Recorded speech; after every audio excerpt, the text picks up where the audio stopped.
How to allow or deny full screen alerts permissions on Samsung Galaxy S26 Ultra.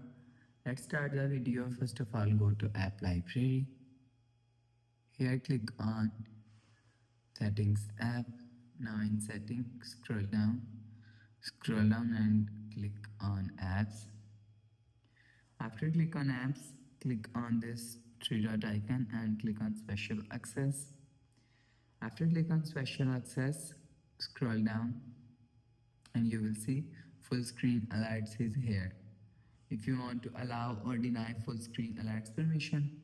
So if you want to allow full screen alerts, turn on this button.